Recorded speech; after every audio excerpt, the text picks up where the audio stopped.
Bongo, Tobongisa Congo. Merci beaucoup, merci à Bob. Voilà, on l'applaudit.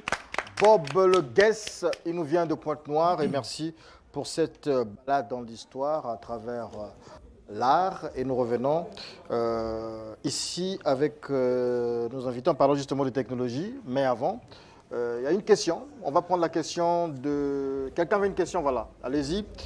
Posez votre question, vous aurez des réponses. Les sachants sont là. Bonjour. Bonjour. On n'entend pas bien. Ma question est celle de savoir. Bonjour, ma question est celle de savoir. La civilisation occidentale est venue en quelque sorte modifier la culture africaine.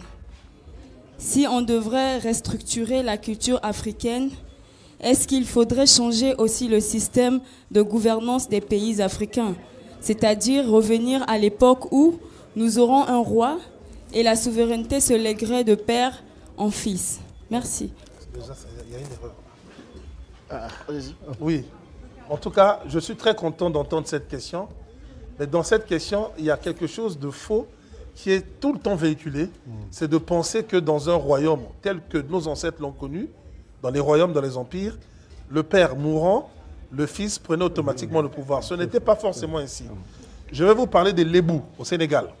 Les Lébous avaient un royaume où le roi était élu. Ce n'était pas de père en fils, ni d'oncle maternel à neveu. Je vais vous parler des Téké. Nous sommes ici à Brazzaville en terre Téké. Chez les Téké, il y a 12 communautés que certains appellent tribus. Et au sein de ces 12 communautés, pour des raisons historiques sur lesquelles je ne reviendrai pas, les Njinju et les Kikuya sont exclus. Ils n'ont pas le droit de monter désormais sur le trône. Donc il en reste 10. C'est au sein de ces 10 que l'on choisit le roi, lorsque un roi décède. Donc il n'y a pas d'automaticité forcément. Donc il faut déjà que les Africains sautent de la tête l'idée selon laquelle la royauté, c'est une question de dévolution dynastique de père en fils. Ça c'est faux. Maintenant, ça c'est le plus important à mon avis. Après, l'aspect de mode de gouvernance. Les peuples choisissent les modes de gouvernance qui leur plaisent, qui leur convient. Les Chinois n'ont qu'un seul parti politique. C'est le parti communiste, qui pratique le capitalisme. Et j'ai l'impression que ça leur réussit. Je peux me tromper. J'ai l'impression que ça leur réussit. Ils sont en train de damer le pion à toute l'Europe sur tous les marchés possibles. J'ai travaillé avec des Italiens qui avaient quitté l'Italie avec un savoir-faire très important dans le domaine du vêtement. Ils avaient des boutiques dans Paris. Ils ont abandonné et l'ingénieur commercial que j'étais, on s'est retrouvé dans la même boîte en train de vendre des produits de haute technologie. Et ils m'ont dit ceci, c'est une honte pour nous parce que nous, on n'a jamais travaillé pour quelqu'un. Ils ont dit, toi, c'est différent, tu as une autre histoire. Mais nous, on a toujours eu nos entreprises. Mais si on est mort, c'est parce que les Chinois nous ont tout pris. Les Chinois sont arrivés à Paris, ils ont regardé les Italiens, ils ont copié, ils ont fait le même vêtement, ils ont écrasé les prix et les Chinois ont gagné. Mais ils ont un seul parti politique. Les Américains ont 2 partis politiques. On peut ne pas aimer, mais c'est leur démocratie. Et lorsqu'il y a une finale pour les élections, c'est les démocrates contre les républicains, point. Ils disent que c'est leur démocratie. Vous allez en Angleterre. La reine d'Angleterre meurt, c'est son fils qui prend le pouvoir. Est-ce que c'est normal? Pour eux, c'est normal. Donc, là, par contre, on n'en parle pas. Parce qu'on considère qu'il n'y a rien à redire. Mais si ça se passait chez nous, effectivement, ça poserait problème dans l'esprit de l'Africain aliéné. Voilà. Mais il faut aussi s'enlever l'idée de la tête que les Occidentaux sont venus effacer la culture africaine. Ils sont venus imposer la leur. Et en imposant la leur, nous, on n'a pas opposé assez de résistance. Il y a eu des résistances, c'est vrai. Certains ont été tués pour ça. Mais on n'a pas opposé assez de résistance. Et aujourd'hui que nous avons fait les mêmes écoles, nous avons les mêmes diplômes, qu'est-ce que nous proposons pour se battre avec eux? Les armes, ce n'est pas ce qui manque. On parle l'anglais comme eux, on parle le français comme eux, on parle l'espagnol comme eux. Parfois même, on connaît mieux leur histoire que nous. Ouais. Demandez à nos aînés qui ont étudié là-bas comment ils étaient premiers en latin, en grec. Je reviens toujours au Benga qui nous a toujours dit « Je n'ai jamais aimé être deuxième de la classe. Il fallait toujours que je sois premier. » Ils nous ont donné toutes les armes. Mais qu'est-ce que nous faisons aujourd'hui? Une partie d'entre nous pleure, une autre partie jouit de la vie, parce que jouir c'est bien. On a un poste, on a une fonction, on est heureux, on a une belle cravate, on a une très belle voiture. Mais il faut aussi comprendre que pour certains, la vie s'arrête à ce niveau. Les gens sont heureux de ce qu'ils ont. Il faut former des guerriers, il faut former des Africains nouveaux pour aller à la reconquête d'eux-mêmes. Et cette reconquête d'eux-mêmes, c'est ce qui leur permettra de créer du contenu, que ce soit dans les livres, que ce soit au cinéma, que ce soit avec des tableaux. Parce que quand Jean-Michel Basquiat vend des peintures à 2 500 000 $ à New York, on oublie de dire qu'il a quand même du son noir. Merci. Merci. Oui, Jean-Luc Wanda, Antonin Boussoto, et sur cette question, on aura la conclusion de Justin Minimola. Oui, je voulais juste rappeler un fait qui aurait dû être banal en fait. On oublie de dire que la gouvernance, la démocratie n'est pas un horizon indépassable. Les peuples, dans leur parcours, ont eu à choisir la démocratie ou la théocratie ou l'autocratie ou l'aristocratie, etc. Donc, un peuple, à un moment donné de son histoire, pour son bien, va choisir le mode de gouvernance qui lui convient. Après, dans l'évolution, on peut évoluer, changer. La démocratie aujourd'hui apparaît comme si même les sociétés occidentales ont commencé avec la démocratie, ce qui est totalement faux. La démocratie a été instaurée chez eux de façon tardive. C'était des théocraties, des autocraties, etc. Donc qu'on ne soit pas, nous, frustrés si à un moment de notre histoire, on pense qu'on peut d'abord choisir autre chose pour notre bien. Il a donné l'exemple des Chinois. La Chine, pour les Occidentaux, ce n'est pas une démocratie. Et eux, ils sont, excusez-moi l'expression, ils s'en fichent. Ils savent ce qu'ils ont à faire. Il y a 40 ans, il y a un chef d'État qui était là-bas, qui s'est dit, dans 40 ans, nous serons à tel point. Voilà. Et pour atteindre ces objectifs, quel mode de gouvernance on doit avoir? Si c'était la démocratie, je parie qu'il ne serait peut-être pas arrivé. D'accord. Voilà. Moi, je pense que mes prédécesseurs ont tout dit. Hein. Bon, par rapport à sa question, le premier problème, en ce qui concerne la dynastie, presque mon frère Obambé a déjà... Mais je voudrais éclairer aussi une lanterne à ce niveau. Nous pensons que... La démocratie.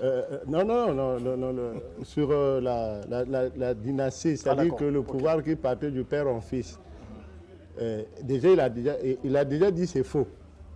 Ce n'était pas comme ça. C'est au niveau, par exemple, du royaume Congo, quand vous regardez, l'occidental a écrit les choses par rapport à ce qui se passait chez eux. Pas par rapport à ce qui se passait dans le royaume Congo, parce que le royaume Congo, c'est le royaume le plus matriarcal de l'Afrique.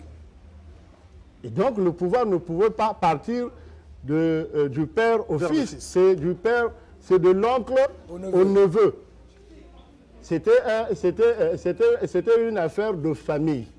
D'accord. Et aujourd'hui, comment vous allez le comprendre? L'Europe traduit la reine comme la femme du roi.